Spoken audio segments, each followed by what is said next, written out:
Nobody has released the phone call. Nobody has leaked the recording. Nobody inside FIFA has spoken on record about what happened behind closed doors on the night Egypt led Argentina 2-0.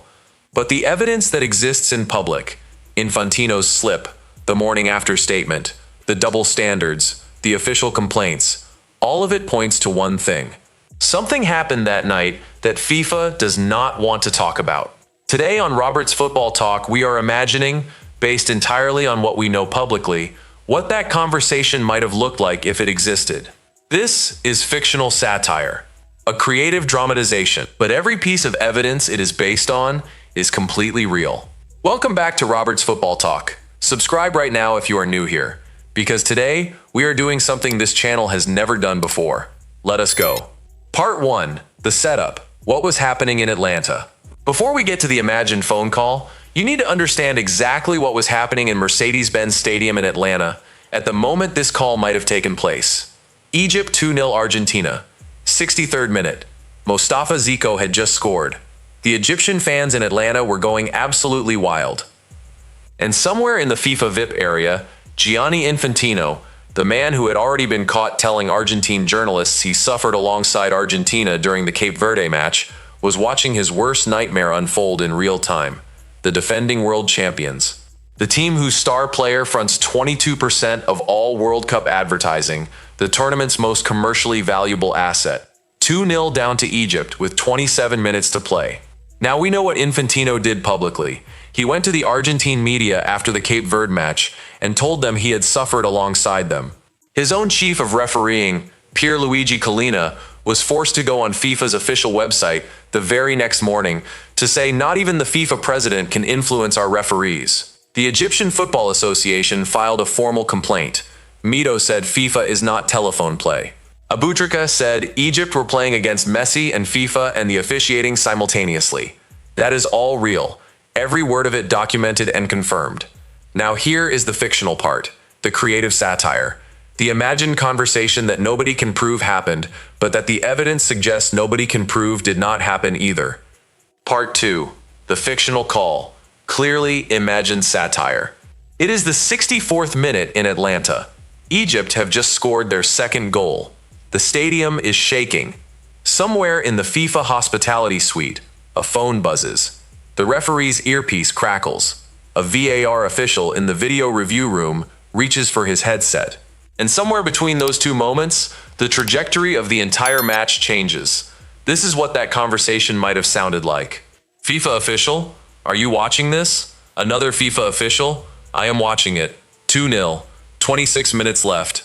FIFA official, the commercial partners have already been on the phone twice. The broadcast numbers if Argentina go out in the round of 16 versus a team ranked 67th in the world.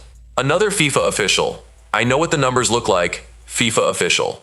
Then you know what needs to happen. Another FIFA official, the Zico goal. There was contact in the build-up. Martinez. 20 seconds before. FIFA official. Is it reviewable? Another FIFA official. Under the protocol? Technically, yes. It is a continuous phase. Atia stepped on Martinez before Egypt won the ball. FIFA official. Then review it. Another FIFA official. The contact is minimal. 99 out of 100 times that is waved away. FIFA official. This is the one time it is not. Silence. Another FIFA official. And the Salah situation? If there is contact in the Argentine box later.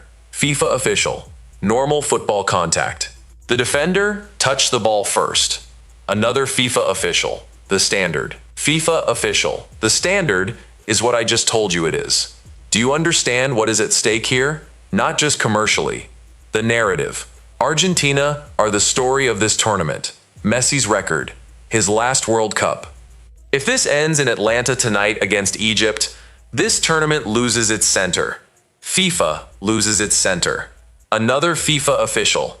And if someone finds out, FIFA official. Nobody finds out. Collina will release a statement tomorrow morning defending every decision individually. Nobody will be able to prove anything. They will file complaints. Egypt always files complaints. Algeria filed a complaint about Messi's tackle. Austria filed a complaint about McAllister.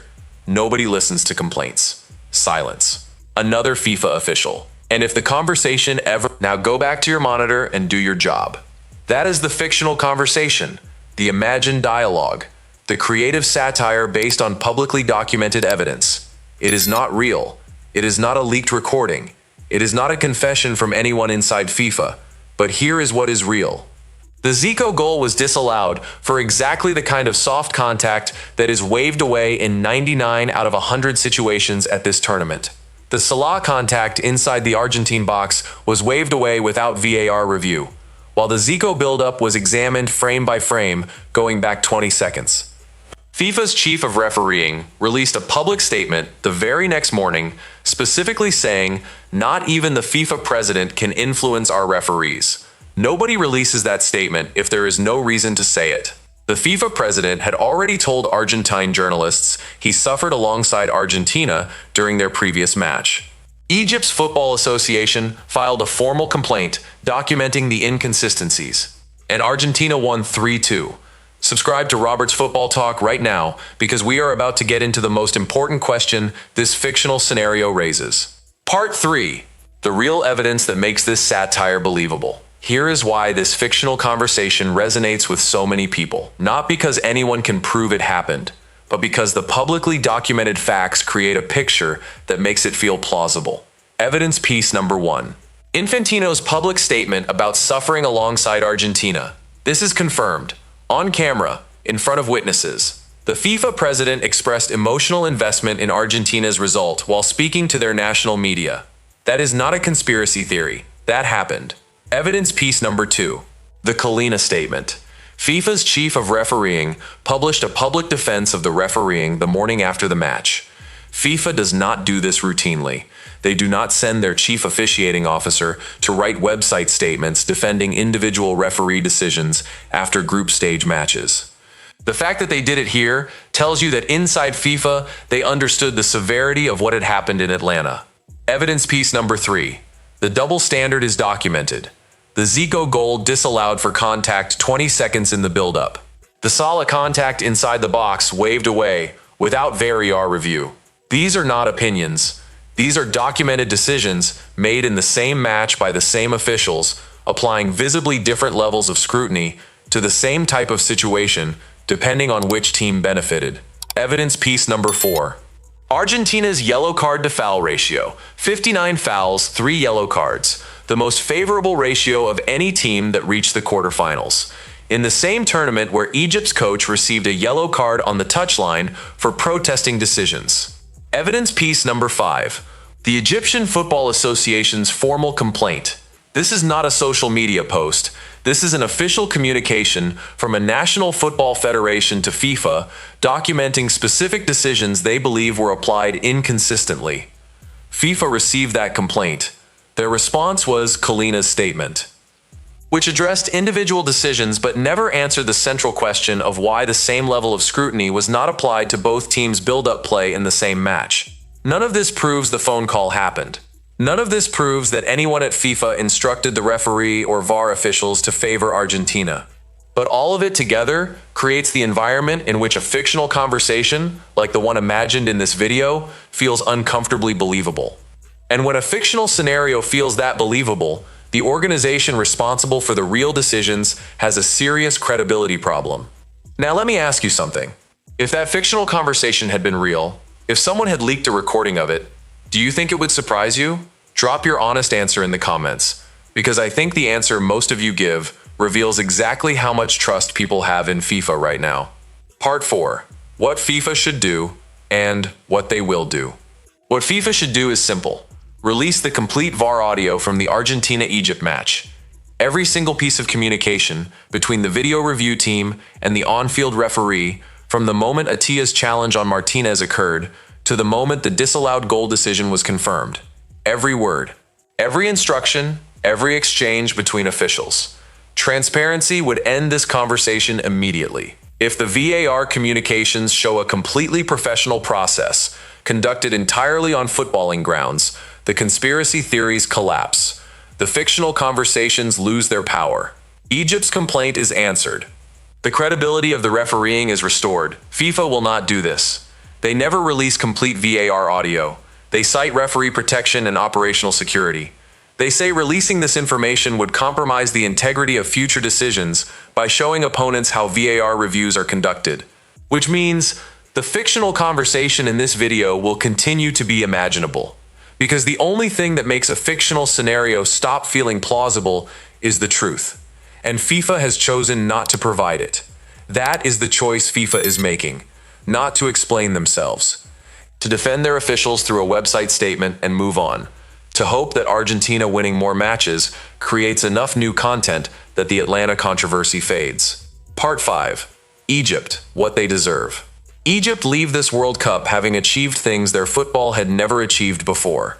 First World Cup victories in history. Mostafa Choubert saving 2 penalties outside of shootouts in a single tournament, leading the defending world champions 2-0 in the round of 16. They deserve to have their complaint taken seriously. They deserve a direct answer to the question of why the VAR scrutiny applied to their build-up play was measurably different to the scrutiny applied to Argentina's build-up play in the same match. They deserve the kind of transparency from FIFA that would either confirm the process was clean or expose it if it was not. Instead, they have Kalina's statement, defending individual decisions without addressing the central inconsistency. And Infantino's earlier comment hanging in the air like smoke that nobody at FIFA wants to acknowledge is still there. The fictional phone call in this video is satire. It is creative commentary. It is clearly labeled as such, but the reason it exists, the reason it feels worth making, worth watching, worth discussing, is entirely real. And it will remain real until FIFA provides the transparency that Egypt and every other team that plays Argentina at this World Cup deserves. That is the full breakdown. Fictional satire based on real evidence, the imagined conversation, the documented facts that make it believable, the transparency FIFA refuses to provide, and Egypt's legitimate case that remains unanswered. I want 3 things from you in the comments right now. First, does the fictional conversation feel believable to you based on the real evidence? Yes or no? Second, should FIFA release the complete VAR audio from the Argentina-Egypt match? Third, do you think Egypt were treated fairly or unfairly in Atlanta on July the 1st, 2026? Drop everything below, share this video. This is the conversation football needs to have. This has been Robert's Football Talk. Subscribe if you are not already here. New videos every single week. I will see you in the next one.